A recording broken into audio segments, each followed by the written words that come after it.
the original plans was to have the Bellas be the tag champions and to kind of lead that women's division as two popular females. And without Total, people could say they're the first crossovers in a while, because without Total Divas, there would be no Total Bellas. There would be no Miz and Mrs. either, because I believe Miz and Maurice were both on Total Divas. Truth and Loyalty says, over Molly Holly, over Miss Liz, did Daniel threaten to quit if his wife and her sister didn't get inducted into the Hall of Fame? That's funny. Y'all guys are funny. I understand that they've paved the way for a lot of things. The Total Divas, Brie and Nikki had a pretty successful career in the WWE as well. I don't hate the announcement. Do they deserve it? Maybe not so quickly. I don't think they should be in it as quick as they are, but I can see why they're doing it. But yeah, there's other women that they could probably have chosen over them, but I'm not going to come on here and bitch and moan and all that. I think there's positives and negatives on both sides if you want to go that route. But hey, they're going to be into the Hall of Fame. So right now, the current card is Batista, the NWO, the Bella Twins, and then there's rumors that it will also be JBL and the British Bulldog. So that's a pretty stacked Hall of Fame lineup. Not sure about JBL being inducted, but it is what it is. Why not? I mean, he deserves it, I think. Look at his career. Yeah, he was the longest reigning SmackDown champion ever before AJ broke that record. Yeah, I can feel you on that. I guess. I mean, his run as the APA as a tag team, they were great, and then his run as just JBL, the wrestling god. That was a great storyline. You just don't like him because he held Shawn Michaels hostage, right? That's why.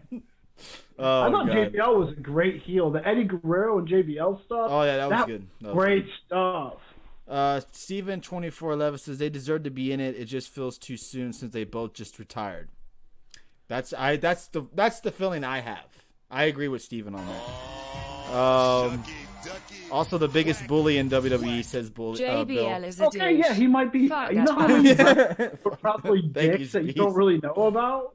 I mean, sure. But JBL, we've heard a lot of interesting stories about that man. It's not that he probably deserves to be in it. He has the accolades.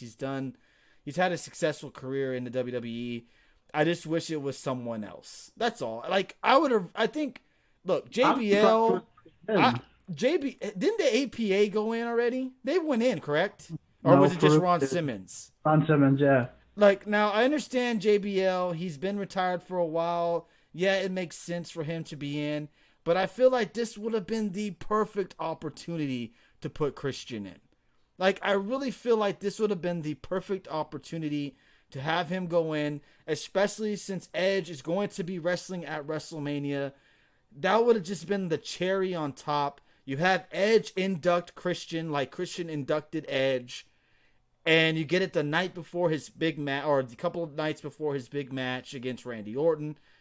And then you could have had Christian get into this storyline with Randy Orton as well, like Randy attacking him. Imagine at backstage if he had attacked Christian at a backstage episode. How crazy and awesome that would have been. What if Randy just showed up randomly and just attacked Christian? How awesome would that have been? I think that would have been pretty cool. Wouldn't that kind of separate the show, though, from being supposed to be a legit shoot show backstages, and then all of a sudden Orton shows up and beats up Christian? Wouldn't they kind of be... No, it could be like a shoot attack. Make it as a shoot, as much as a shoot as you can. Well, then Orton go to jail then for a shoot attack. Fucking do it! Have them have security come and fucking, do what they have to do. It would be interesting to see if they do that. Well, they're obviously not, but it would have been cool to see them do something. Go outside the box for once and make this as personal as possible. And that's what they should do with the Edge and Randy. Yeah, the attack on Matt makes sense because Matt is leaving. So that's their way. Well, I think he's gone. That's their way of writing him off television. They could have, had Randy show up and make it even more personal to have him attack Edge's best friend, Christian. I think that would have been an interesting way of doing it, but, they're not going to do that. I think if they're going to do that, they're going to do it like on a Raw episode or something. Have Gangrel induct Christian since he debuted by his side. Imagine Gangrel inducting Christian now. That would have been interesting. To